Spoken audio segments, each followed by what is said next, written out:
Deux Rois, chapitre 6. Les membres de la communauté de prophètes dirent à Élisée, l'endroit où nous nous tenons ainsi devant toi est trop petit pour nous. Allons jusqu'au Jourdain. Nous y prendrons chacun une poutre et nous nous y ferons un lieu de réunion. Élisée répondit, allez-y. L'un d'eux dit, accepte de venir avec tes serviteurs. Il répondit, je vais venir. Il partit donc avec eux. Arrivés au Jourdain, ils coupèrent du bois. Alors que l'un d'eux abattait une poutre, le fer de sa hache tomba dans l'eau. Il s'écria, ah, mon Seigneur, je l'avais emprunté. L'homme de Dieu demanda, où est-il tombé? Il lui montra l'endroit. Alors Élisée coupa un morceau de bois, le jeta à la même place et y fit ainsi surnager le fer. Puis il dit, prends-le. Il tendit la main et le prit. Le roi de Syrie était en guerre avec Israël. Dans un conseil qu'il tint avec ses serviteurs, il dit, mon camp sera à tel endroit. Mais l'homme de Dieu fit dire au roi d'Israël, attention, ne passe pas à cet endroit, car c'est là que les Syriens descendent. Le roi d'Israël envoya des hommes se tenir en observation à l'endroit que lui avait mentionné et signaler l'homme de Dieu. Cela ne se produisit pas seulement une ou deux fois, si bien que le roi de Syrie en eut le cœur tout troublé. Il appela ses serviteurs et leur dit, allez-vous enfin me dire lequel de nous est partisan du roi d'Israël? L'un de ses serviteurs répondit, personne, mon seigneur le roi. C'est Élisée, le prophète qui est en Israël, qui rapporte au roi d'Israël les paroles que tu prononces dans ta chambre à coucher. Le roi dit, allez repérer où il est et je le ferai capturer. On vint lui dire, il est à Dothan. Le roi de Syrie envoya des chevaux, des chars et une forte troupe, qui arrivèrent de nuit et qui encerclèrent la ville. Le serviteur de l'homme de Dieu se leva de bon matin pour sortir de la ville, et il vit qu'une troupe la cernait, avec des chevaux et des chars. Il dit alors à l'homme de Dieu, ah, mon Seigneur, comment ferons-nous? Il répondit, n'aie pas peur, car ceux qui sont avec nous sont plus nombreux que ceux qui sont avec eux. Puis Élisée pria, Éternel, ouvre ses yeux pour qu'il voie. L'Éternel ouvrit les yeux du serviteur, et il vit la montagne pleine de chevaux et de chars de feu tout autour d'Élisée. Les Syriens descendirent vers Élisée. Il adressa alors cette prière à l'Éternel. Veuille frapper cette nation d'aveuglement. Et l'Éternel les frappa d'aveuglement, conformément à la parole d'Élisée. Élisée leur dit, ce n'est pas le bon chemin et ce n'est pas la bonne ville. Suivez-moi et je vous conduirai vers l'homme que vous cherchez. Il les conduisit à Samarie. Lorsqu'ils furent entrés dans Samarie, Élisée dit, Éternel, ouvre les yeux de ces hommes pour qu'ils voient. L'Éternel ouvrit leurs yeux, et ils virent qu'ils étaient en plein milieu de Samarie. À leur vue, le roi d'Israël dit à Élisée, faut-il les tuer, mon père? Élisée répondit, tu ne les tueras pas. Est-ce que tu mets à mort ceux que tu fais prisonniers grâce à ton épée et ton arc? Donne-leur du pain et de l'eau, afin qu'ils mangent et boivent, et qu'ils repartent ensuite vers leur seigneur. Le roi d'Israël leur fit servir un grand repas, et ils mangèrent et burent. Puis il les renvoya, et ils repartirent vers leur maître.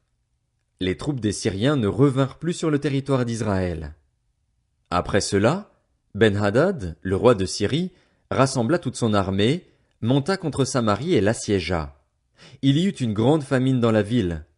Le siège fut si long qu'une tête d'âne valait 80 pièces d'argent, et le quart de litre de crotte de pigeon 5 pièces d'argent. Alors que le roi passait sur la muraille, une femme lui cria, sauve-moi, mon seigneur le roi.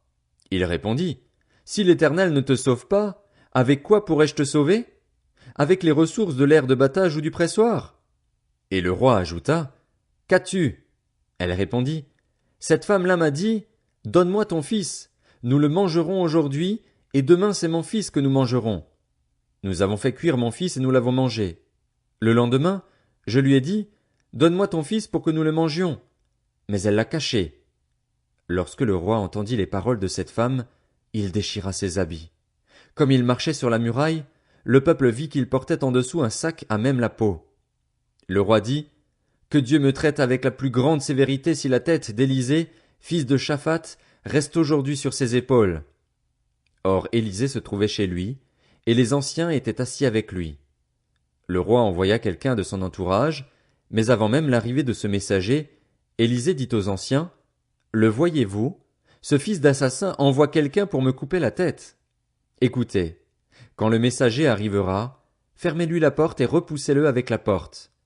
N'entendons pas derrière lui le bruit des pas de son seigneur? Il était encore en train de leur parler quand le messager arriva vers lui, disant, Ce malheur vient de l'Éternel. Que puis-je encore espérer de l'Éternel? 2 Rois, chapitre 7. Élisée dit, Écoutez la parole de l'Éternel. Voici ce que dit l'Éternel.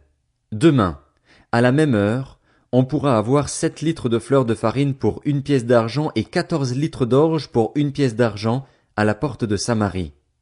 L'officier chargé de soutenir le roi répondit à l'homme de Dieu, Même si l'Éternel faisait des fenêtres au ciel, une telle chose ne pourrait pas se produire. Élisée dit, Tu le verras de tes yeux, mais tu n'en mangeras pas. Il y avait à l'entrée de la ville 4 lépreux qui se dirent l'un à l'autre, Pourquoi rester ici jusqu'à notre mort? Si nous envisageons d'entrer dans la ville, la famine y règne, et nous mourrons. S'ils nous laissent vivre, nous vivrons, et s'ils nous font mourir, nous mourrons. Ils partirent donc au crépuscule pour se rendre au camp des Syriens.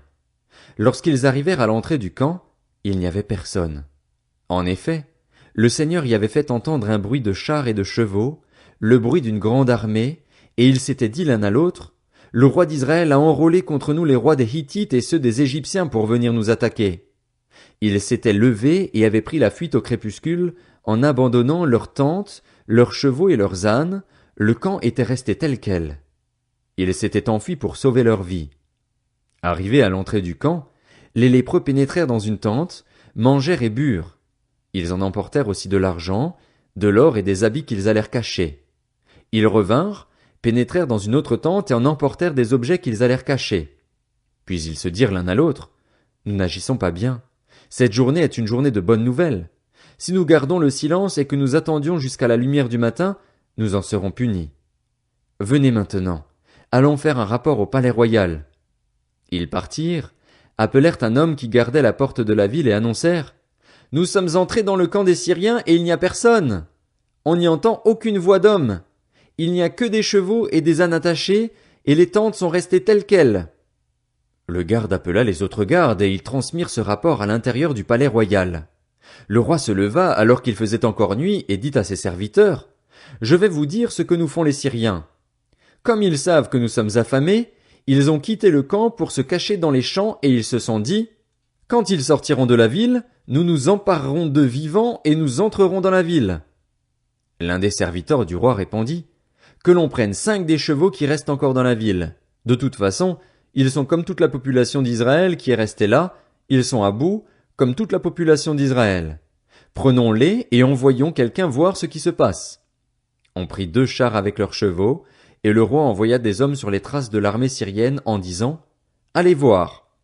Ils suivirent les Syriens jusqu'au Jourdain et virent que toute la route était pleine d'habits et d'objets qu'ils avaient jetés dans leur précipitation. Les messagers revinrent en informer le roi. Le peuple sortit et pilla le camp des Syriens. On eut 7 litres de fleurs de farine pour 1 pièce d'argent et 14 litres d'orge pour 1 pièce d'argent, conformément à la parole de l'Éternel. Le roi avait confié la garde de la porte à l'officier qui le soutenait, mais cet officier fut écrasé à la porte par le peuple et il mourut, conformément à ce qu'avait dit l'homme de Dieu quand le roi était descendu vers lui. L'homme de Dieu avait alors dit au roi, On pourra avoir 14 litres d'orge pour 1 pièce d'argent et 7 litres de fleurs de farine pour 1 pièce d'argent, demain, à la même heure, à la porte de Samarie. L'officier avait répondu à l'homme de Dieu, Même si l'Éternel faisait des fenêtres au ciel, une telle chose ne pourrait pas se produire. Et Élisée avait dit, Tu le verras de tes yeux, mais tu n'en mangeras pas. C'est en effet ce qui arriva à cet homme, il fut écrasé à la porte par le peuple et il mourut. 2 Rois, chapitre 8. Élisée dit à la femme dont il avait fait revivre le fils, Lève-toi, pars avec ta famille et installe-toi où tu pourras. En effet, l'Éternel appelle la famine. Elle vient même sur le pays pour 7 ans. La femme se leva et agit conformément à la parole de l'homme de Dieu. Elle partit avec sa famille et s'installa pour 7 ans dans le pays des Philistins. Au bout des 7 ans, elle revint du pays des Philistins et elle alla chercher secours auprès du roi pour récupérer sa maison et son champ.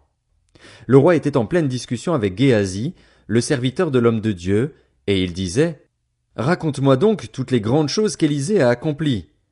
Il racontait justement au roi comment Élisée avait rendu la vie à un mort quand la femme dont il avait fait revivre le fils vint chercher secours auprès du roi pour récupérer sa maison et son champ. Géasi dit, Mon seigneur le roi, voici la femme en question et voici son fils, celui qu'Élisée a fait revivre. Le roi interrogea la femme et elle lui raconta toute l'histoire.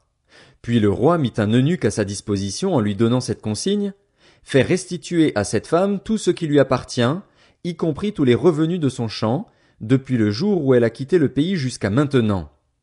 Élisée se rendit à Damas, alors que Ben-Hadad, le roi de Syrie, était malade. On lui annonça, L'homme de Dieu est venu jusqu'ici. Le roi dit à Hazaël, Prends un cadeau avec toi et va à la rencontre de l'homme de Dieu. Consulte l'Éternel par son intermédiaire. Demande si je vais survivre à cette maladie. Hazaël partit à la rencontre d'Élisée.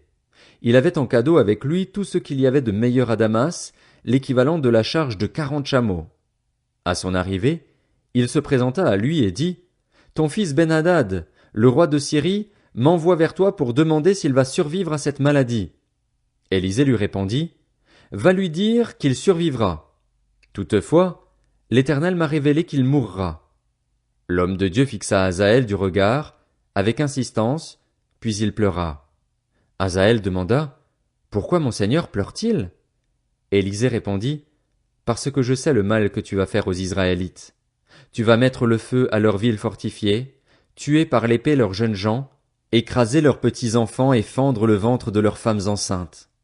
Hazaël dit, Mais qu'est donc ton serviteur, ce chien, pour accomplir de si grandes choses? Élisée répondit, L'Éternel m'a révélé que tu seras roi de Syrie. Hazaël quitta Élisée et revint vers son seigneur, qui lui demanda, Que t'a dit Élisée? Il répondit, Il m'a dit que tu survivrais. Le lendemain, Hazaël prit une couverture qu'il plongea dans l'eau, puis il en couvrit le visage du roi, qui mourut. Hazaël devint roi à sa place. La 5e année du règne de Joram, le fils d'Akab, sur Israël, Joram, fils de Josaphat, le roi de Juda, devint roi. Il avait 32 ans lorsqu'il devint roi et il régna 8 ans à Jérusalem. Il marcha sur la voie des rois d'Israël comme l'avait fait la famille d'Akab. En effet, sa femme était une fille d'Akab, et il fit ce qui est mal aux yeux de l'Éternel. Toutefois, l'Éternel ne voulut pas détruire Juda à cause de son serviteur David. Il voulait respecter la promesse qu'il lui avait faite de lui donner toujours un successeur, ainsi qu'à ses descendants. À son époque, les Édomites se révoltèrent contre l'autorité de Juda et se donnèrent un roi. Joram partit pour Tsaïr avec tous ses chars. Il s'était levé de nuit et il battit les Édomites qui l'encerclaient, ainsi que les chefs des chars. Quant au peuple, il se réfugia dans ses tentes. La rébellion d'Édom contre l'autorité de Juda a duré jusqu'à aujourd'hui. Libna se révolta aussi à la même époque. Le reste des actes de Joram, tout ce qu'il a accompli, cela est décrit dans les annales des rois de Juda. Joram se coucha avec ses ancêtres et il fut enterré à leur côté dans la ville de David. Son fils Akazia devint roi à sa place. La 12e année du règne de Joram, le fils d'Akab, sur Israël, Akazia, fils de Joram, le roi de Juda, devint roi. Akazia avait 22 ans lorsqu'il devint roi et il régna 1 an à Jérusalem. Sa mère s'appelait Athalie et c'était la petite-fille d'Omri, le roi d'Israël. Akazia marcha sur la voie de la famille d'Akab, il fit comme elle ce qui est mal aux yeux de l'Éternel, car il était allié par mariage à cette famille. Il partit avec Joram, le fils d'Akab, en guerre contre Hazaël, le roi de Syrie, à Ramoth en Galaad. Les Syriens blessèrent Joram. Le roi Joram repartit à Jizréel pour se faire soigner des blessures que les Syriens lui avaient infligées à Rama, lorsqu'il se battait contre Hazaël, le roi de Syrie. Akazia, fils de Joram et roi de Juda, descendit alors pour voir Joram, le fils d'Akab, à Jizréel, parce qu'il était blessé.